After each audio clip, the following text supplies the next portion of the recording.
안녕하세요. 미스터리 수사국에 오신 것을 환영합니다. 오늘날 사회에는 이런 여성들이 있습니다. 그들은 자신을 열심히 꾸미며 언젠가 권력자들에게 선택받아 인생의 정점에 오르기를 꿈꿉니다.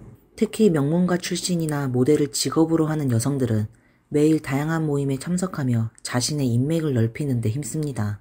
만약 외모와 몸매가 뛰어나다면 자연히 신분이 높은 남성들의 주목을 받게 됩니다. 이런 방식으로 맺어진 두 사람 중에는 진정한 사랑을 찾는 이들도 있지만 서로의 필요를 채우기 위해 만난 경우가 많습니다. 오늘 이야기할 여성은 평범한 사람이 아닌 한 나라의 군주와 인연을 맺은 사람으로 그녀의 이름은 옥사나 보헤본이다 입니다. 지금부터 그녀의 이야기를 함께 살펴보겠습니다. 2015년 21살의 어린 나이의 옥사나는 뛰어난 미모와 완벽한 몸매를 바탕으로 러시아 미인 대회에서 우승을 차지했습니다. 하지만 야심이 가득한 그녀에게 이 우승은 단지 시작에 불과했습니다. 옥사나는 중산층 가정에서 태어났습니다. 아버지는 뛰어난 외과 의사였고 어머니는 전형적인 가정주부였습니다. 특히 주목할 점은 그녀의 어머니 역시 젊은 시절 미인대회에서 우승한 경험이 있다는 것입니다. 부모로부터 물려받은 좋은 유전자 덕분에 성인이 된 옥사나는 남다른 미모로 많은 남성들의 주목을 받았습니다. 게다가 그녀는 학업에 크게 흥미를 느끼지 않았기에 아예 모델로 데뷔하며 경력을 쌓기 시작했습니다. 미인대회 우승 타이틀 덕분에 많은 명품 브랜드들이 그녀에게 협업을 제안하며 그녀의 명성을 더욱 높였습니다. 2018년 옥사나는 말레이시아에서 열린 한 행사에 초청을 받았습니다. 행사의 저녁 만찬에서 머리가 희끗한 중년 남성이 그녀에게 끊임없이 호감을 표현했습니다. 약간 불편함을 느꼈던 그녀는 이를 거절할 수 없었습니다. 왜냐하면 행사 전 그녀의 매니저가 이번 행사에 말레이시아의 고위층 인사들이 다수 참석한다고 알려줬기 때문입니다. 행사가 절반쯤 진행되던 중 그 남성이 무대에 올라 연설을 시작했습니다. 그제야 그녀는 그 남성이 바로 말레이시아 국왕 술탄 무하마드 5세라는 사실을 알게 되었습니다. 알아야 할 점은 이 남성이 나이는 많지만 말 그대로 황금 총각이라는 사실입니다. 술탄 무하마드 5세는 이미 2008년에 이혼했으며 아이도 없었습니다. 만약 누군가 무하마드의 마음을 사로잡는다면 그녀의 아들은 미래의 국왕이 될 가능성이 있었습니다. 이러한 배경을 알게 된 옥사나는 무하마드를 바라보는 시선이 점점 부드러워지기 시작했습니다. 만찬이 끝난 후 두 사람은 서로의 연락처를 교환했습니다. 무하마드의 입장에서 젊고 매력적이며 출신이 흠잡을 데 없는 옥사나는 자신의 후손을 이어갈 완벽한 신부감으로 보였습니다. 그 후 같은 해 연말 무하마드는 건강상의 이유로 3개월의 병가를 신청했습니다. 국민들이 국왕의 건강을 걱정하며 기도 준비를 하던 중 인터넷에 국왕의 결혼 영상이 갑작스럽게 퍼졌습니다. 알고 보니 병가를 신청한 국왕은 러시아로 몰래 떠나 결혼식을 올렸던 것입니다. 그리고 그의 신부는 바로 자신보다 24살 어린 옥사나였습니다. 2018년 11월 옥사나와 무하마드는 러시아에서 성대한 결혼식을 올렸습니다. 결혼식에서 두 사람은 문화적 차이로 인해 각각 독특한 의상을 입었습니다. 젊고 아름다웠던 신부 옥사나는 왕관을 쓰고 순백의 웨딩드레스를 입었으며 손가락에는 신랑 무하마드이 23만 파운드 약 4억 원에 구입한 반지를 끼고 있었습니다. 반면 신랑 무하마드는 말레이시아의 전통 의상을 착용했습니다. 결혼식에 앞서 말레이시아로 시집가기 위해 옥사나는 이미 신교로 개종했고 새 이름도 지었습니다. 뿐만 아니라 결혼식은 러시아의 전통적인 주류 제공 풍습 대신 모든 음료를 비알콜로 준비하고 음식 역시 모두 담백한 식단으로 구성했습니다. 결혼식에서 무하마드는 카메라를 향해 환하게 웃으며 매우 행복한 모습을 보였습니다. 그가 이 결혼에 매우 만족하고 있음이 분명했습니다. 결혼 소식이 공개되자 비록 많은 국민들이 불만을 표했지만 어쩔 수 없는 상황이었습니다. 국왕은 이미 50살에 가까웠고 자녀도 없는 상태였기 때문에 젊고 매력적인 신부와 결혼한 것은 어느 정도 축복받을 만한 일이었습니다. 당시 많은 언론이 옥사나를 두고 가장 아름다운 왕비라며 칭찬을 아끼지 않았습니다. 하지만 국왕의 사랑 이야기는 언제나 시련으로 가득합니다. 2019년 1월 무하마드는 갑작스럽게 퇴위를 선언했습니다. 사람들은 국왕이 아름다운 왕비를 위해 국사를 소홀히 하기 시작했다고 생각했지만 이야기는 놀라운 반전을 맞이했습니다. 퇴위를 발표한 바로 그달 임신 중이던 옥사나가 이미 무하마드과 별거 중이라는 소식이 전해졌습니다. 별거의 이유는 인터넷에 옥사나의 과거 부적절한 영상이 퍼졌기 때문입니다. 영상 속에서 옥사나는 한 남성과 물속에서 장난을 치고 있었는데 그 행동과 수위가 일반적인 기준을 크게 벗어난 행동이었습니다. 더군다나 말레이시아는 비교적 보수적인 나라로 이러한 사건은 큰 논란을 불러일으켰습니다. 게다가 그녀가 가짜 이름으로 리얼리티 쇼에 출연했던 사실까지 폭로되면서 옥사나에 대한 비판은 더욱 거세졌습니다. 더욱 무아맛을 난처하게 만든 것은 결혼 후 옥사나가 다른 남성과 과도하게 가까운 행동을 했다는 사실입니다. 이 점에서 아이의 친부가 누구인지에 대한 의혹이 제기되었고 이로 인해 무아맛은 더욱 신뢰를 잃게 되었습니다. 옥사나는 개인 SNS 계정을 개설해 끊임없이 임신한 배를 드러낸 사진을 올리며 자신의 행복을 자랑했지만 무아맛은 거의 반응을 보이지 않았습니다. 2019년 5월 옥사나는 아들을 출산했으며 그녀는 그를 통해 자신의 아들 이스마엘 레온이 미래의 말레이시아 국왕이라고 주장했습니다. 옥사나의 흥분된 모습과 달리 아버지가 된 무아맛은 매우 냉담한 태도를 보였습니다. 출산 후 얼마 지나지 않아 옥사나는 이혼 통보를 받았습니다. 2019년 6월 22일 두 사람은 싱가포르에서 이혼 절차를 밟았고 7월 1일 이슬람 법원으로부터 이혼 승인을 받았습니다.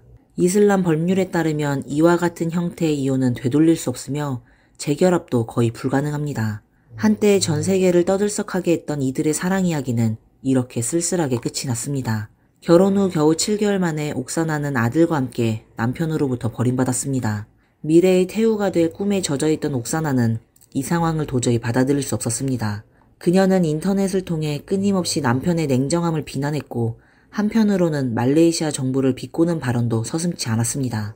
하지만 그녀가 아무리 소란을 피워도 무아맛은 별다른 반응을 보이지 않았습니다.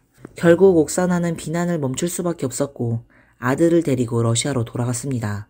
자신의 본거지로 돌아간 그녀는 다시 전 남편에 대한 공격을 시작했습니다. 이후 그녀는 아들의 사진을 꾸준히 올리며 여론을 자극했고 이에 동조한 사람들까지 합세하여 무아맛에게 책임을 묻기 시작했습니다. 결국 참을 수 없었던 말레이시아 정부는 공식적으로 입장을 밝혔습니다. 그들은 두 차례에 걸쳐 전 왕비와 아이를 초청해 DNA 검사를 제안했지만 옥사나는 계속해서 이유를 대며 이를 회피했다고 전했습니다. 또한 이혼 당시 그녀가 무아맛에게 요구한 것은 800만 파운드, 약 142억 원 상당의 런던 저택과 매달 2만 4천 파운드, 약 4,288만 원의 양육비였습니다. 말레이시아 정부는 성명을 통해 왜 스스로를 피해자의 위치에 놓으려 하는가 라고 하며 옥사나의 행태에 의문을 제기했습니다. 하지만 옥사나는 이에 반박하며 자신은 이전부터 언제든지 검사를 받은 준비가 되어 있다고 약속했지만 말레이시아 측에서 아무도 그녀에게 연락하지 않았다고 주장했습니다. 그녀는 또한 아들이 자신과 무아맛이 신혼여행으로 호주를 방문했을 때 생긴 아이라고 말했습니다. 옥사나는 무아맛이 눈물을 흘리며 전 부인과 대학 시절 여자친구 모두 아이를 낳아주지 않았다라고 고백했다고 전했습니다. 그는 옥사나가 임신했다는 초음파 사진을 보고 기뻐하며 커다란 반지를 선물했다고도 덧붙였습니다. 그러나 이러한 논란이 계속되면서 누구의 말이 진실인지 오히려 더 큰 미스터리가 되고 말았습니다. 전해지는 바에 따르면 국왕은 당시 옥사나에게 250만 파운드, 약 44억 원의 일회성 보상금을 제안했습니다. 조건으로는 아이를 무슬림 문화에 따라 양육하며 향후 아이와 옥사나가 말레이시아 왕실과 절대 연락하지 않을 것을 약속하라는 내용이었습니다. 이 조건은 옥사나의 요구와 너무나 큰 차이가 있었기에 당연히 그녀는 이를 받아들이지 않았습니다. 이후 옥사나는 폭로를 이어가며 두 사람의 결혼 생활이 이미 2018년 12월부터 균열을 겪기 시작했다고 주장했습니다. 그 이유는 한 번은 국왕이 샤워를 하던 중 그의 휴대폰에 밥이라는 이름의 남성으로부터 전화가 걸려왔기 때문입니다. 옥사나는 이를 축하 전화라고 생각하며 전화를 받았는데 뜻밖에도 전화의 주인공은 체코 여성으로 밝혀졌습니다. 옥사나는 그녀에게 내가 국왕의 아내다 라며 화를 내며 크게 다퉜고 그 체코 여성은 자신이 이미 2010년 국왕과 결혼했다며 결혼 증명서까지 가지고 있다고 주장했습니다. 국왕이 샤워를 마치자 옥사나는 격분한 상태로 그를 추궁했지만 국왕은 짜증스러운 태도를 보였고 이후 옥사나를 외면하며 갑작스럽게 연락을 끊는 실종 게임을 시작했다고 합니다. 이후 옥사나는 아들과 함께 러시아 수도 모스크바 근처의 한 시골 별장에서 거주했습니다. 그녀는 무아맛에게 공식적인 사과를 요구했습니다. 또한 그녀의 친구들은 이 결혼이 여전히 유효하다고 주장하며 남편 측의 주장을 강하게 반박했습니다. 특히 아들과 무아맛이 매우 닮았다고 강조하며 그의 의혹 제기를 비난했습니다. 옥사나의 절친인 릴리안 라스타에바는 그녀와 함께 모스크바에서 미용실을 운영했던 인물로 언론과의 인터뷰에서 남편 측의 주장을 근거 없는 헛소리라고 일축했습니다. 옥사나 본인은 나중에 자신의 소셜미디어에 이렇게 적었습니다. 만약 당신이 좋은 사람이라면 당신이 다른 사람을 저버리는 일은 없을 것입니다. 오직 다른 사람이 당신을 저버릴 뿐입니다. 이전에는 옥사나가 내 아들의 몸속에 말레이시아인의 피가 흐르는 것을 매우 자랑스럽게 생각한다며 언젠가 아들이 여전히 말레이시아의 최고 원수가 되기를 바란다고 주장했습니다. 또한 언론은 그녀의 아버지를 인터뷰하려 시도했지만 그는 이 스캔들에 대해 논평을 거부했습니다. 그는 단호하게 말했습니다. 죄송하지만 저는 아무 말도 하지 않을 겁니다. 저는 지금 휴가 중입니다. 이 사건은 지금까지도 명확한 결론이 나지 않았습니다. 당시 옥사나가 자신보다 24살 연상인 무하mad과의 결혼을 선택한 이유가 진정한 사랑 때문인지 아니면 명예와 이익 때문인지는 아무도 확실히 알 수가 없습니다. 현재와 같은 상황이 벌어진 것은 어쩌면 어느 정도 예상된 일이었을지도 모릅니다. 처음에는 나이, 국적, 신분의 차이가 그들의 사랑과 결혼을 막지 못했지만 결혼 후에 다양한 갈등과 불만족이 결국 그들의 관계를 파국으로 몰고 간 핵심 이유였을 것입니다. 만약 외부의 소문처럼 옥사나의 불충실이 국왕을 분노하게 한 이유라면 그녀의 결말은 동정을 받기 어려울 것입니다. 결국 한 관계에서 설렘은 본능이지만 충실함은 선택이기 때문입니다. 반면 왕실로 시집갔던 또 다른 인물인 사우디 전 왕비 아미라 알 타윌의 이혼 대처 방식은 완전히 달랐습니다. 그녀 역시 평범한 가정 출신으로 뛰어난 미모 덕분에 주목받았습니다. 18살이 되던 해 32살 연상인 사우디 왕자 왈왈리드 빈 탈라를 만나 첫눈에 사랑에 빠졌습니다. 하지만 그녀는 즉시 그와 결혼하지 않았습니다. 대신 학업을 우선시하며 뉴헤이븐 대학교를 우수한 성적으로 졸업한 뒤에야 결혼을 결정했습니다. 2008년 25살의 아미라는 알왈리드 왕자와 결혼했습니다. 알왈리드 빈 탈라 왕자는 중동의 버핏으로 불릴 만큼 유명한 억만장자였습니다. 그는 진보적인 사고를 지니고 있었고 아내가 자선활동을 하는 것을 적극적으로 지지했습니다. 또한 다른 사우디 왕실 구성원들과는 달리 그는 아내를 동반하여 여러 나라를 방문하거나 다양한 공개 행사에 참석하곤 했습니다. 하지만 이 모든 것이 와하비 교파를 엄격히 따르는 이슬람 중심 국가인 사우디아라비아의 전통적인 환경에서는 문제가 될 수밖에 없었습니다. 특히 여성이 그것도 왕비라는 신분으로 자주 외부 활동에 나서는 것은 사우디 왕실 고위층의 불만을 샀습니다. 결국 이러한 갈등 끝에 두 사람은 2013년 공식적으로 이혼하게 되었습니다. 하지만 이혼 후 두 사람은 서로 비난하거나 다투는 대신 여전히 친구처럼 좋은 관계를 유지했습니다. 아미라는 결혼 생활 중과 다름없이 여성의 사회적 지위를 향상시키기 위해 사우디아라비아에서 활동을 이어갔으며 국제사회에서도 적극적으로 영향력을 발휘했습니다. 오늘날 이미 막대한 자산을 소유한 그녀는 또다시 억만장자와 재혼하여 자신의 삶을 새롭게 이어가고 있습니다. 하지만 옥사나는 이를 깨닫지 못한 채 과거를 붙잡고 놓지 않으려 했습니다. 그러나 2021년 그녀는 대중들에게 새로운 삶을 시작하겠다고 선언했습니다. 이를 위해 그녀는 그동안 간직해왔던 그 비싼 반지를 판매하기로 했습니다. 옥사나는 결혼 반지가 정확히 얼마에 팔렸는지 밝히지 않았지만 처음 가격의 3분의 1 정도로 낮게 팔았다고 말했습니다. 알려진 바에 따르면 그녀의 결혼 반지는 유명 주얼리 디자이너 제이콥 아라포가 디자인한 것으로 가치가 약 20만 3천 파운드, 약 3억 6천만 원에 달했습니다. 결국 오늘날까지도 당사자들조차 누가 옳고 그른지 명확히 밝히지 못했고 제3자들은 단지 언론의 후속 보도만 기다릴 수밖에 없는 상황입니다. 하지만 이 사건으로 인해 말레이시아 왕실이 한동안 전 세계 주요 언론의 헤드라인을 장식했다는 점은 아이러니하면서도 많은 이들에게 깊은 인상을 남겼습니다. 오늘의 이야기는 여기까지입니다. 더 많은 내용을 보고 싶으시다면 미스터리 수사국 채널을 구독하고 좋아요를 눌러주세요. 그럼 다음에 다시 찾아뵙겠습니다. 감사합니다. 안녕하세요. 미스터리 수사국에 오신 것을 환영합니다. 오늘은 엘리자베스 2세 여왕과 필립 공작의 4자녀에 대해 이야기해보겠습니다. 순서대로 첫째 아들 찰스 왕자, 둘째 딸 앤 공주, 셋째 아들 앤드류 왕자, 넷째 아들 에드워드입니다. 먼저 가장 유명한 찰스부터 이야기하겠습니다. 현재 영국 국왕인 찰스 3세는 1969년 20살의 나이에 웨일스 왕자로 임명되었습니다. 찰스는 어린 시절 사랑을 받지 못했습니다. 그가 태어난 지 2주 후 어머니는 두드러기로 인해 그와 떨어져 지냈고 그 후에는 궁정의 하인들이 그를 돌보았습니다. 조금 자란 후에는 어머니가 여왕이 되어 그를 돌볼 시간이 없었습니다. 그의 인생 멘토는 해군 원수 루이스 프랜시스 앨버트 빅터 니콜라스 몽바튼이었습니다. 찰스가 성장한 후 몽바튼은 그에게 여자를 빨리 유혹하는 법까지 가르쳤습니다. 하지만 찰스는 카밀라라는 여자를 만나면서 오히려 그녀에게 끌리게 되었습니다. 찰스는 카밀라를 매우 좋아했고 그녀와 결혼하고 싶어 했습니다. 하지만 왕실 규정에 따라 왕세자비는 처녀여야 했기 때문에 카밀라는 이미 남자친구가 있었기에 여왕은 결혼을 허락하지 않았습니다. 그런데 필립 공작은 이렇게 말했습니다. 뭐 다들 남자니까 카밀라는 너의 첩이 될 수 있잖아. 공개만 안 하면 되지. 필립 공작 역시 꽤 경험이 많은 듯해 보였습니다. 카밀라는 왕실에 들어갈 수 없다는 것을 알게 되자 미친 짓을 하나 저질렀습니다. 그녀는 찰스의 여동생인 앤 공주의 남자친구를 빼앗아 결혼해버린 것입니다. 이 남자는 찰스의 테니스 친구였다고 합니다. 그 후 찰스는 카밀라를 대체할 여자를 찾으려고 미친 듯이 노력했습니다. 역시 책임감 없는 남자 뒤에는 그가 깊이 사랑하는 여자가 있는 법이죠. 그는 1년 사이에 20명 이상의 여자와 데이트를 했고 심지어 몽바튼의 손녀인 아만다에게 청혼까지 했지만 거절당했습니다. 그런데 찰스는 우연히 다이애나를 만나게 되었습니다. 여기서 관계를 정리해 보겠습니다.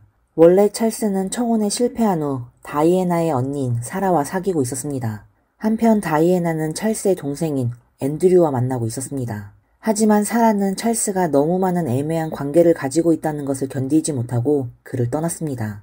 그 결과 찰스는 앤드류에게서 다이애나를 빼앗았습니다. 참 복잡한 관계였습니다. 1981년 33살의 찰스는 부모님의 결혼 압박을 받으며 19살의 다이애나와 결혼하게 되었습니다. 그들 사이는 그 이전에 겨우 16번 정도의 데이트만 있었고 서로에 대해 그렇게 깊이 알지 못했습니다. 다이애나가 왕궁에 들어가자 그녀는 대중들에게 큰 인기를 끌었습니다. 그녀는 옷을 잘 입고 말이 우아했으며 아이들과 키스하고 낯선 사람들과 포옹하며 자선 활동에 집중했습니다. 그녀의 등장으로 영국 왕실은 전 세계적으로 더욱 인기를 끌었고 그녀의 인기는 심지어 여왕을 뛰어넘을 정도였습니다. 다이애나와 찰스가 호주를 방문했을 때 언론들이 다이애나만을 인터뷰해서 찰스 왕자의 경호원들은 기자들에게 우리 찰스 왕자님도 인터뷰 좀 해주세요. 우리는 보도자료도 준비됐습니다. 라고 계속 암시했습니다. 결국 다이애나는 왕실로부터 경고를 받게 되었습니다. 결혼한 지 2번째 해 윌리엄 왕자가 태어났습니다. 이로써 영국 왕위의 2번째 순위 상속자가 태어나면서 다시 한번 영국은 큰 열광에 빠졌습니다. 그러나 왕궁 사람들은 다이애나에게서 뭔가 이상함을 느끼기 시작했습니다. 그녀의 감정은 예측할 수 없었고 한순간 행복해 보이다가도 다음 순간 눈물을 흘리곤 했습니다. 여왕은 다이애나가 산후 우울증에 걸린 것으로 생각하고 의사를 소개해 주었지만 다이애나는 의사가 처방한 약을 모두 숨겼습니다. 여왕은 혹시 매일 언론의 압박을 받아서 그런 것일까 생각하여 처음으로 각 언론사의 편집장과 기자들을 궁전에 호출하여 다이애나에게 더 많은 배려를 해주기를 부탁했습니다. 그들에게 다이애나를 더 이상 괴롭히지 말라고 요청했습니다. 하지만 오히려 그로 인해 언론은 더욱 큰 관심을 보였습니다. 다이애나의 사진이 신문 표지에 실리면 발행량이 20%나 증가했기 때문입니다. 다이애나와 관련된 독점 사진은 50만 달러, 약 7억 2천만 원에 팔릴 수 있었습니다. 신문사들 간의 경쟁은 치열했고 독점 뉴스를 얻기 위해 경호원, 집사, 배달원 등 궁전에 출입할 수 있는 사람들을 매수하기도 했습니다. 언론의 압박 속에서 다이애나의 결혼 문제가 드러났습니다. 맞습니다. 찰스는 여전히 카밀라를 생각하고 있었습니다. 다이애나와 찰스가 교제 중일 때부터 찰스와 카밀라 사이에 많은 연락의 흔적들이 있었고 결혼 후에도 두 사람은 여전히 연락을 끊지 않았습니다. 두 사람은 심지어 이혼할 방법을 구상하며 카밀라가 왕실에 들어올 방법을 모색하기까지 했습니다. 이전의 왕실 구성원들은 결혼 문제를 겪을 때마다 되게 참아왔습니다. 그러나 다이애나는 그렇지 않았습니다. 그녀는 자신을 인터뷰한 기자를 찾아가 그 기자에게 타임스에 자신의 전기를 실어달라고 부탁했습니다. 이로 인해 왕실은 큰 충격에 휩싸였습니다. 그 이전까지 왕실의 구성원은 결코 왕실의 스캔들에 대해 공개적으로 말한 적이 없었습니다. 버킹엄 궁전은 그저 보도자료를 내며 이 보도의 진위에 대해 의문을 제기할 수밖에 없었습니다. 그 후 언론은 다이애나를 점점 더 밀착 추적하게 되었습니다. 특히 루퍼트 머톡 소속의 태양신문을 중심으로 한 타블로이드 신문들은 더욱 집요하게 다이애나를 따라다녔습니다. 태양신문은 다이애나의 수영복 사진을 몰래 찍기 위해 기자들을 조직했으며 그들은 보는 사람이 찔러볼 수 없을 정도로 자극적인 제목을 달았습니다. 기자들이 추적할 때 만약 폭로할 만한 사진을 찍지 못하면 악의적인 언사를 써서 다이애나를 화나게 만들고 그로 인해 비싼 가치가 있을 사진을 찍으려 했습니다. 다이애나는 기자들이 자신을 이렇게 이용하고 있다는 것을 깨닫고 반대로 그 기자들을 자신의 무기로 사용할 수 있다는 생각을 했습니다. 그래서 의도적으로 혹은 무심코 기자들에게 정보를 흘리기 시작했고 그 정보들은 대부분 다음날 신문 헤드라인을 장식하게 되었습니다. 1995년 다이애나는 왕실의 허락도 없이 BBC 기자를 몰래 궁전으로 데려와 개인 인터뷰를 진행했습니다. 이 인터뷰에서 다이애나는 여러 가지의 사실들을 공개했습니다. 예를 들어 자신의 산후 우울증, 폭식증, 찰스와 카밀라의 관계, 그리고 그녀와 말 훈련사 제임스 휴익과의 외도 등을 이야기했습니다. 그녀는 자신이 불륜을 공개적으로 폭로하며 심지어 자신을 비난하기도 했습니다. 이 방송은 여왕을 완전히 분노하게 만들었고 여왕은 즉시 찰스와 다이애나의 이혼을 명령했습니다. 1995년 7월 12일 다이애나와 찰스는 공식적으로 이혼하게 되었습니다. 이혼 후 다이애나는 2,600만 달러, 약 378억 원의 보상금을 받았고 웨일스 왕비라는 칭호를 유지했습니다. 이후 다이애나는 기자들에게 첫 번째로 한 말이 나는 찰스보다 더 빨리 결혼할 거예요 라는 말이었습니다. 이 말을 들은 사람들은 아마 다이애나를 따라가려면 프랑스까지 가야 할지도 모릅니다. 이혼 후 다이애나는 왕실의 구속에서 벗어나 자신의 영향력을 이용해 사회 문제 해결에 더욱 적극적으로 참여했습니다. 1996년 다이애나는 북미와 남미를 2번 방문하여 자선 활동에 참여했습니다. 그녀의 출석은 일반적으로 해당 행사에서 더 많은 기금을 모으는 데 큰 도움이 되었습니다. 그 외에도 다이애나가 참여한 활동 중 가장 유명했던 것은 지뢰밟기였습니다. 아프리카는 전쟁 중 많은 지뢰가 남아있었고 다이애나는 전쟁 후 지뢰 문제에 대해 국제사회의 관심을 끌기 위해 위험을 무릅쓰고 양쪽에 지뢰가 있는 좁은 길을 각각 걸었습니다. 다이애나의 이 행동은 전 세계의 주목을 받았고 그 결과 많은 국가들이 지뢰 금지 국제조약에 서명하게 되었습니다. 1997년 다이애나는 이집트의 부유한 사업가 도디 파예드와 15일 만에 연애를 시작했습니다. 도디는 다이애나를 만날 당시 다른 슈퍼모델과도 관계가 있었습니다. 기자들이 이를 알게 되자 다시 추적을 시작했습니다. 어느 날 그들은 프랑스 남부에서 휴가를 보낸 후 갑자기 파리에서 하룻밤을 보내고 싶어 했습니다. 하지만 파리 호텔에 도착한 후에도 여전히 많은 기자들이 있었고 도디는 기자들을 피하기 위해 다른 호텔로 가기로 했습니다. 그들은 먼저 위장 차량을 보내 기자들을 혼란스럽게 했지만 기자들이 이를 간파하고 그들을 추적했습니다. 다이애나와 도디가 밖으로 나오자 기자들은 뒤따라갔고 이를 피해 달리던 운전자는 속도를 점점 높였습니다. 결국 시속 150km로 달리던 차는 터널 속에서 교량의 콘크리트 기둥에 충돌하게 되었습니다. 결국 다이애나와 도디 그리고 운전자는 사고로 사망하게 되었습니다. 그 당시 다이애나는 겨우 36살이었습니다. 더욱 놀라운 것은 사고 발생 직후 기자들이 사고 현장에서 사진을 찍고 즉시 구호 작업을 하지 않았다는 사실입니다. 이 사고에는 여러 가지 의문점이 존재합니다. 운전자가 음주운전 중이었다는 사실, 다이애나가 안전벨트를 하지 않았다는 점, 기자들이 끝까지 추적한 점 등 여러 의혹이 제기되었고 이로 인해 많은 음모론도 떠올랐습니다. 일부는 영국의 MI6 군정보국이 다이애나를 해쳤다고 주장하기도 했습니다.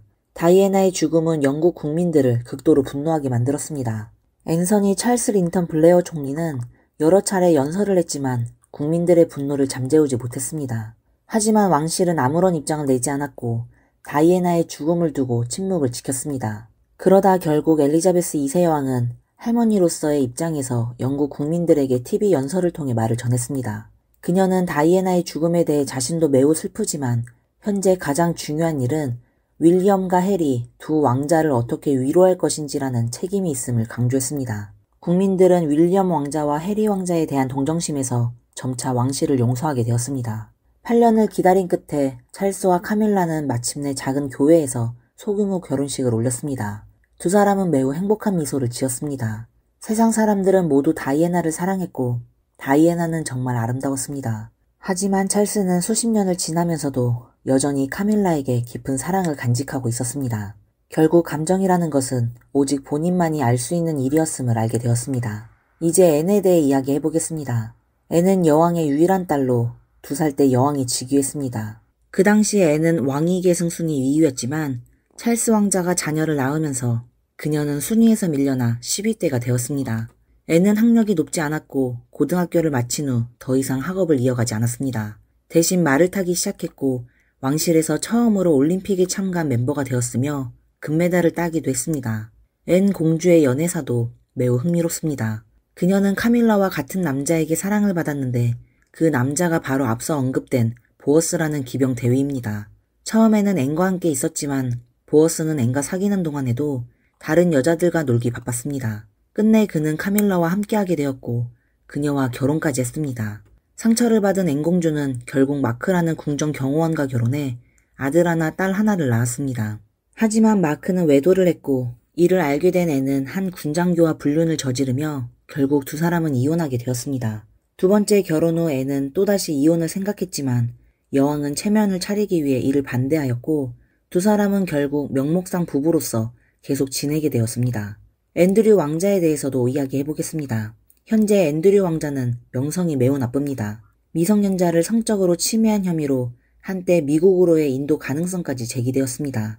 제프리 앱스타인은 주로 유럽과 미국의 남성들에게 여성을 소개하는 중개인으로 알려져 있었고 심지어 로리섬이라는 섬을 만들어 부유한 남성들이 여성을 즐기도록 했다고 전해집니다. 이후 앤드류 왕자가 이 섬에 여러 번 방문했다는 사실이 드러나자 대중들은 큰 분노를 표했습니다. 결국 여왕은 앤드류 왕자를 왕실에서 추방할 수밖에 없었습니다. 하지만 왕실은 앤드류에 대한 여러 가지 혐의를 공식적으로 인정하지 않았습니다. 사실 앤드류 왕자는 이전에 꽤나 유망한 인물이었고 여왕의 많은 사랑을 받았습니다. 젊었을 때 그는 해군에서 전투기를 조종하며 뛰어난 경력을 쌓았습니다. 그가 이렇게 타락하게 된 이유는 무엇일까요? 당시 다이애나가 앤드류에게 한 여성을 소개했는데 그 여자가 바로 사라였습니다. 2사람은 결혼해서 2명의 공주를 낳았고 앤드류는 안심하고 군복무를 시작했습니다. 하지만 앤드류가 떠난 후 외로움을 참지 못한 사라가 그 사이에 몰래 외도를 했습니다. 후에 사라는 한 남성과 입 맞추는 장면이 담긴 사진이 찍혔고 이 사진이 공개되자 필립 공작은 크게 화를 냈습니다. 그는 우리 왕실의 남자들은 언제나 자신이 외도하지만 아내가 외도를 하다니 이게 무슨 일이냐 라며 분노했습니다. 여왕도 태도를 분명히 하여 빨리 이혼하라고 명령했습니다. 사라는 이혼 후 자신이 이전에 누리던 생활 수준을 유지하기 위해 많은 빚을 지게 되었습니다. 앤드류는 이를 보고 불쌍히 여겨 전처의 어려운 생활을 보고 마음이 약해졌고 결국 그녀를 집으로 다시 데려왔습니다. 그러나 그때부터 사라의 이상한 행동이 시작되었습니다. 한 기자가 부유한 사람으로 위장해 앤드류를 인터뷰하려 했고 사라는 50만 파운드, 약 8억 9천만 원을 받고 앤드류를 팔아버렸습니다. 왕실은 크게 분노하며 앤드류에게 사라를 집에서 쫓아내라고 강력하게 요구했습니다. 앤드류는 원래 다시 결혼을 시도해볼 생각이었지만 이 사건으로 완전히 실패하게 되었습니다. 이후 사라는 점점 더 자유롭게 살기 시작했습니다. 그녀는 여러 번 자신이 돈을 위해 신체 거래를 했다고 고백했으며 한 번은 아랍 왕자를 대상으로 서비스를 제공했지만 결국 도망쳐 단 한 번의 키스만 팔았다고 했습니다. 그 왕자는 그녀에게 5만 파운드, 약 8,900만 원을 건넸습니다. 또한 한 번의 신체 거래로 30만 달러, 약 5억 3천만 원을 얻기도 했습니다. 정말로 부유한 사람들의 돈은 쉽게 벌리는 것 같습니다. 마지막으로 에드워드 왕자에 대해 이야기해보겠습니다. 그의 출연 빈도는 그리 높지 않았지만 어릴 때부터 왕실에서 큰 걱정거리가 되었습니다. 그는 학업에 집중하지 않았고 성적도 매우 나빴습니다. 왕실은 그를 케임브리지 대학교에 입학시키기로 했지만 입학 후에도 학업은 여전히 좋지 않았습니다. 심지어 그와 함께 공부하던 경호원들이 그의 학업보다 더 우수했다고 전해집니다. 에드워드 왕자는 연예계에 진출하고 싶어 했고 불행히도 그의 연기력도 그다지 인상적이지 않았습니다. 브로드웨이는 왕실의 명성 때문에 그에게 단역을 맡겼고 일종의 다과 서비스를 제공하는 보조 역할을 시켰습니다. 그러나 왕자답지 않게 그런 일을 맡는 것에 불만을 느낀 그는 결국 새 극단으로 이직했습니다. 하지만 그가 이끌었던 극단은 큰 부채를 지게 되었고 무려 60만 파운드, 약 10억 원의 부채를 떠안게 되었습니다. 정말 참담한 상황이었습니다. 하지만 에드워드 왕자가 이렇게 쉽게 포기할 리는 없습니다. 그는 전 가족을 동원하여 대회라는 이름의 예능 프로그램을 만들었습니다. 이 프로그램은 4개의 팀이 각기 다른 자선단체와 연결되어 있었고 각 팀은 다양한 분야의 유명 인사들로 구성되었습니다. 이 프로그램은 에드워드 N공주, 앤드류 왕자와 그의 부인이 각 팀의 팀장으로 참여하여 후원했습니다. 그러나 그 예능 프로그램의 시청률 역시 저조했습니다.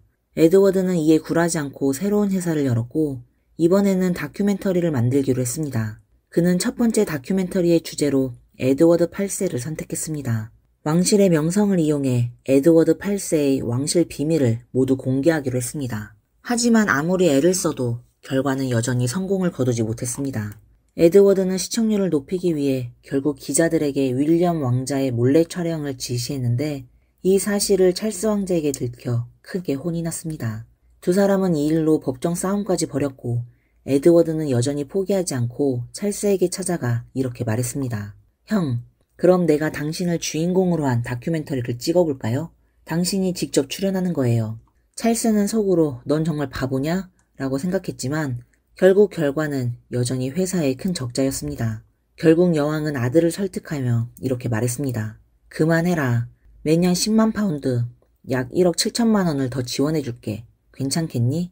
에드워드는 결국 이 제안을 받아들이고 비로소 사업을 접을 수밖에 없었습니다. 영국 왕실의 중간 세대에 대한 이야기는 여기까지입니다. 지금까지 미스터리 수사국이었습니다. 저희 영상이 마음에 드셨다면 좋아요와 구독 버튼 부탁드립니다. 그럼 다음 시간에 다시 찾아뵙겠습니다. 감사합니다. 안녕하세요. 미스터리 수사국에 오신 것을 환영합니다. 그녀는 전 세계에서 가장 어린 여왕입니다.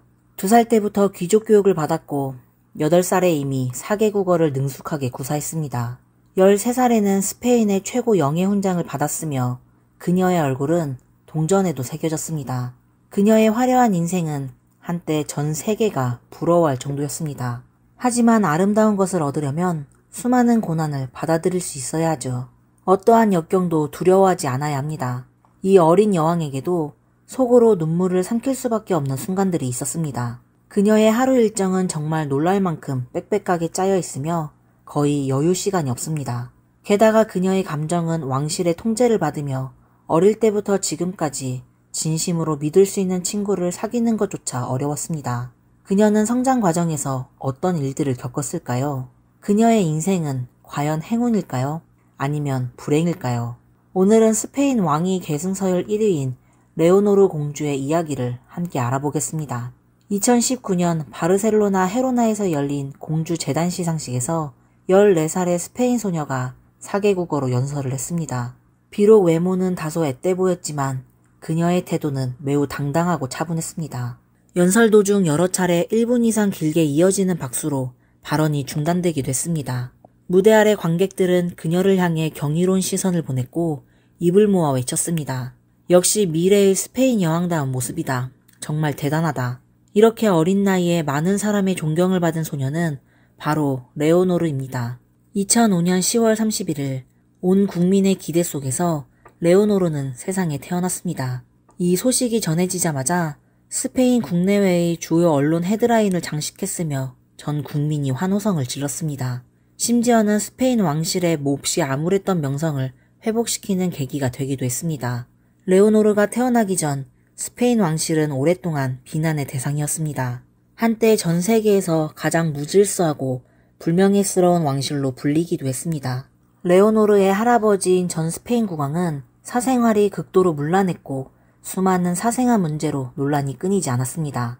또한 그녀의 둘째 고모는 여러 차례 탈세 스캔들에 휘말렸으며 고모부는 공금을 횡령한 혐의로 비난을 받았습니다.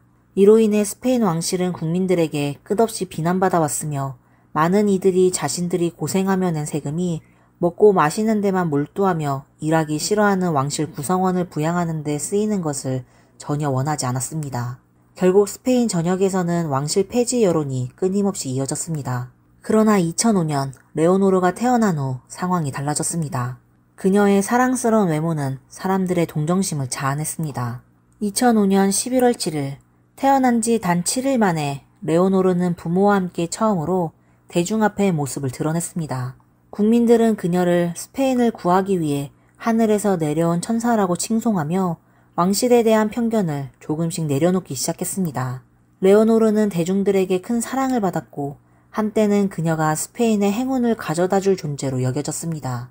레오노르는 스페인 국민들의 사랑을 받았을 뿐만 아니라 국제적으로도 상당한 명성을 얻었습니다. 독일 잡지 설문에서는 레오노르가 64.7%의 득표율로 가장 사랑받는 왕실 아이로 선정되며 최고의 어린 공주라는 칭호를 얻었습니다. 심지어 영국 왕실의 샬럿 공주조차 그녀의 인기에 미치지 못할 정도였습니다. 레오노르는 국민들의 기대를 저버리지 않았습니다.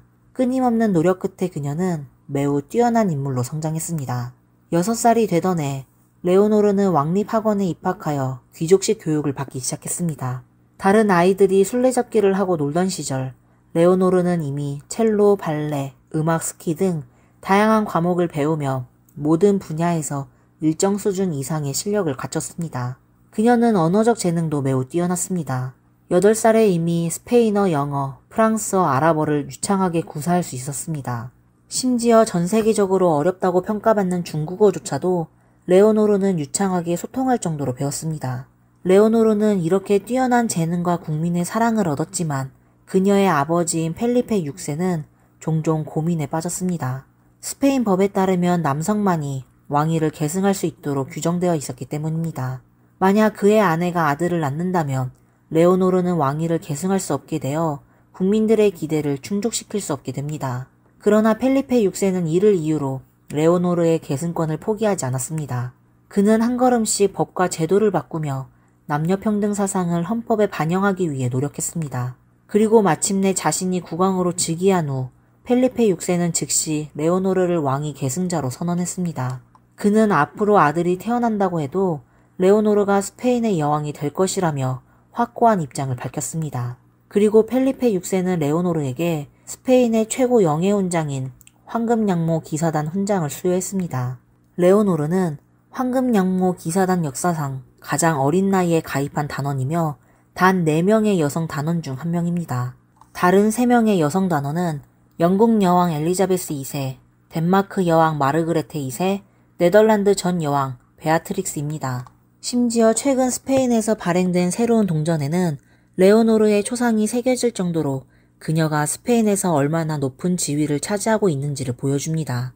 레오노르가 왕위 계승자가 된 이후 그녀는 점차 여왕의 역할과 그 정체성을 익혀가고 있습니다. 아직 미성년자임에도 불구하고 레오노르는 수만 명 앞에서 우아하고 품위 있게 연설을 할 수 있습니다. 그녀의 모든 행동과 작은 감정의 변화마저 아름다운 품격을 담고 있으며 중요한 공식석상에서도 완벽히 상황을 장악할 수 있는 뛰어난 능력을 보여주고 있습니다.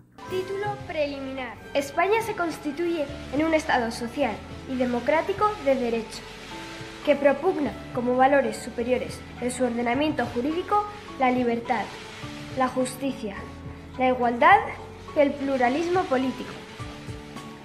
2. La soberanía nacional reside en el pueblo español, del que emanan los poderes del Estado. 3. La forma política del Estado español es la monarquía parlamentaria.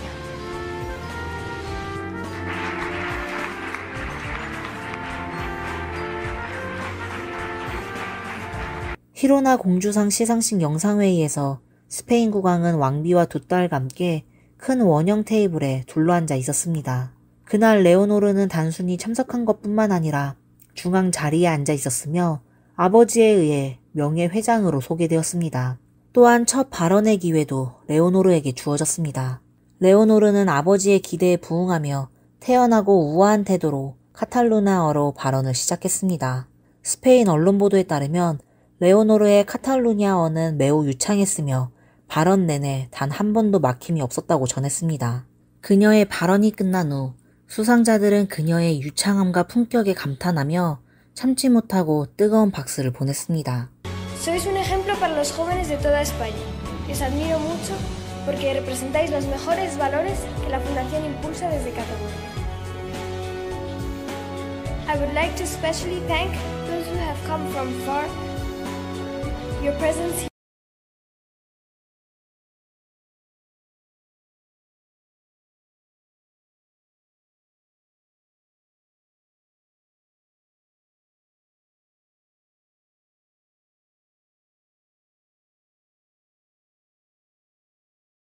레오노르의 뛰어난 능력은 그녀에게 수많은 명예와 권리를 안겨주었으며 전 세계적인 찬사를 받게 했습니다. 하지만 그녀의 화려한 외모와 빛나는 모습 뒤에는 아무도 모르는 이면이 숨겨져 있습니다. 레오노르는 매일 밤낮으로 매 순간 여왕이 되기 위한 준비를 철저히 해야만 했습니다. 다른 사람들이 80점을 얻는데 만족할 때 레오노르는 반드시 100점을 받아야 했습니다. 그리고 모든 일에서 말이죠. 그녀는 수많은 사람들의 주목을 받는 존재이기 때문에 아주 작은 디테일 하나라도 의도치 않은 사소한 실수조차 전혀 과장 없이 수백 배, 수천 배로 확대되어 비난받을 수 있습니다. 그녀는 스페인 왕실의 이미지를 대표하기에 작은 실수 하나로도 심각한 결과를 초래할 수 있습니다. 레오노르가 감당해야 하는 압박은 일반적인 아이가 견딜 수 있는 수준이 아닙니다. 그리고 이러한 압박은 대부분 그녀의 어머니인 레티시아 왕비로부터 비롯되었습니다. 레티시아는 스페인 역사상 첫 번째 평민 출신 왕비입니다. 그러나 그녀는 자신의 평민 출신 배경을 열등하게 여기지 않았습니다. 오히려 모든 면에서 강인하고 무엇이든 1등을 해야 한다는 마음가짐으로 살아왔습니다. 레티시아는 과거 한 차례 실패한 결혼을 겪었지만 이혼 후 더욱 빛나는 삶을 살았습니다. 스페인에서 가장 높은 시청률을 자랑하는 뉴스 채널에서 앵커로 활약하며 국내에서는 슈퍼 커리어우먼이라는 별칭을 얻었습니다. 레티시아의 마음속에는 단 하나의 신념이 자리 잡고 있습니다. 노력만 하면 반드시 성공할 수 있다. 만약 성공하지 못했다면 더 많은 노력을 기울여야 한다. 이러한 사고방식은 레오노르의 성장 과정에 깊이 스며들어 있으며 그녀의 삶에 고스란히 반영되고 있습니다. 레티시아 왕비는 딸 레오노르에게 매일 아침 눈을 뜨는 순간부터 긴장 상태를 유지하도록 요구했습니다. 세수를 마치며 레티시아는 레오노르에게 각국의 정치 상황에 대한 의견을 묻고 이후에는 아버지 펠리페 6세가 그녀에게 정치 업무를 처리하는 방법을 가르쳤습니다. 복잡하고 얽히고 설킨 다양한 관계들을 정리하는 법도 배워야 했습니다. 학교에서 하루를 보낸 뒤 다른 아이들은 집으로 돌아가 컴퓨터를 하거나 휴대폰을 즐기곤 하지만 레오노르는 이러한 전자기기를 사용할 수 없었습니다. 수업이 끝난 후에는 보충 수업에 참석해야 했으며 이 일정은 밤 8시까지 계속되었습니다. 밤 8시 이후에는 간단히 씻고 곧바로 어머니의 요구에 따라 다양한 종류의 책을 읽어야 했습니다. 그리고 밤 9시 이전에는 반드시 잠자리에 들어야 했습니다. 이 모든 것은 왕실 공무를 제외한 일상적인 일정에 불과합니다. 공무가 있을 경우 레오노르는 반드시 참석해야 했으며 그렇다고 보충 수업을 빠질 수도 없었습니다. 이로 인해 레오노르는 자주 밤 늦게까지 잠들지 못하곤 했습니다. 비교하자면 레오노르의 동생 소피아는 여왕이 될 부담이 없기에 훨씬 자유롭고 행복한 삶을 살고 있습니다. 소피아는 여가 시간에 자신의 취미를 마음껏 즐길 수 있을 뿐만 아니라 늦잠도 자주 잘 수 있습니다. 두 자매가 함께 외출할 땐 레오노르는 항상 단정한 자세와 미소를 유지해야 하지만 소피아는 마치 작은 원숭이처럼 아버지의 어깨 위에 올라타 걱정 없이 즐겁게 놀 수 있습니다. 물론 레오노르도 아직 어린아이입니다. 오랜 시간 긴장 속에서 지내다 보면 피곤함을 느끼기도 하죠. 하지만 그럼에도 불구하고 그녀에겐 쉬어갈 기회조차 없습니다. 모든 상황이 그녀가 멈추지 않고 앞으로 나아가도록 몰아붙이고 있습니다. 레오노르에게 모든 일은 하지 않을 거면 아예 시작도 하지 말고 시작했다면 완벽하게 끝내야 한다 라는 원칙 아래 이루어집니다. 2015년 스페인 국경일 행사에서 레오노르는 부모님과 함께 의식에 참석했습니다. 그녀는 무대 위에서 몇 시간 동안 똑바로 서서 미소를 유지해야 했습니다. 하지만 갑자기 그녀는 지친 기분이 들었고 부모님이 잠시 신경 쓰지 않는 틈을 타 의자에 살짝 앉았습니다. 그런데 얼마 지나지 않아 레티시아 왕비가 이를 발견하고 즉시 레오노르를 일으켜 세웠습니다. 그리고 그녀에게 여왕다운 태도를 유지하라고 요구했습니다. 레오노르의 바쁜 일정은 학교에서도 이어졌습니다. 레티시아 왕비는 레오노르의 건강한 성장과 발달을 위해 학교 급식에서 튀긴 생선과 감자튀김 메뉴를 없애라고 명령했습니다. 하지만 튀긴 생선과 감자튀김은 유럽 학교에서 전통적인 음식으로 여겨지기에 이 결정은 많은 학생들의 불만을 샀습니다. 학생들은 왜 그녀 때문에 우리의 식단이 바뀌어야 하냐며 레오노르에게 큰 반감을 갖게 되었습니다. 이뿐만 아니라 레티시아 왕비는 모든 모임 사진에서 레오노르가 찍히지 않도록 지시했으며 레오노르의 귀족 의식을 키우기 위해 학교에서 모든 학생, 학부모, 교사가 레오노르를 전하라고 부르도록 요청했습니다. 하지만 사람들이 이를 순순히 따를 리 없었습니다. 겉으로는 왕비의 요구에 응하는 척했지만 속으로는 레오노르와 거리를 두었습니다. 결국 레오노르는 학교에서 진정으로 믿고 의지할 친구를 단 한 명도 만들지 못했습니다. 레오노르의 어린 시절은 슬픔과 고통으로 가득 차 있습니다. 그녀는 진정한 우정을 가지지 못했을 뿐만 아니라 갓 싹튼 사랑마저 왕실에 의해 싹이 잘려나가야 했습니다. 언론 보도에 따르면 레오노르는 학교에서 같은 학급의 한 남학생과 열애설에 휩싸였습니다.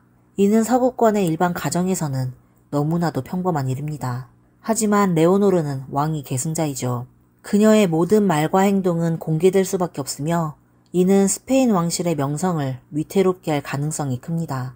설상가상으로 그 남학생이 부유한 가정 출신이며 마드리드의 고급 지역에 거주하고 있고 탄탄한 가정 배경을 가지고 있음에도 불구하고 스페인 왕실의 기준에서는 여전히 부족하다고 여겨졌습니다. 결국 왕실은 즉시 이 소문을 부인하고 두 아이가 반드시 헤어져야 한다고 요구했습니다. 레오노르에게 사랑은 스스로 선택하기 어려운 문제입니다. 앞으로 그녀는 자신이 좋아하지 않는 귀족이나 왕족과 정략 결혼을 해야 할 가능성이 매우 높습니다. 그리고 그녀는 이를 거부할 수 없죠. 왜냐하면 그녀는 스페인의 여왕이자 그에 따른 책임을 져야 하기 때문입니다. 부정할 수 없는 사실은 레오노르가 어린 나이에 받은 권리와 영광은 그 누구도 가질 수 없다는 점입니다. 그녀는 출발선에서 대다수의 사람들을 앞질렀습니다. 하지만 그녀는 동시에 어린 나이에 감당할 수 없는 막대한 압박과 책임을 짊어져야 했습니다. 이것은 한 아이에게 있어 분명 비극적인 일입니다. 레오노르는 언젠가 스페인 역사상 가장 뛰어난 여왕이 될 수 있을 것입니다. 하지만 그녀는 결코 스페인에서 가장 행복한 아이가 아닐 것입니다. 여러분들은 레오노르가 가진 영광에 대해 어떻게 생각하시나요? 댓글로 여러분의 의견을 남겨주세요. 지금까지 미스터리 수사국이었습니다. 시청해주셔서 감사합니다. 구독을 부탁드리며 다음에 다시 찾아뵙겠습니다. 감사합니다.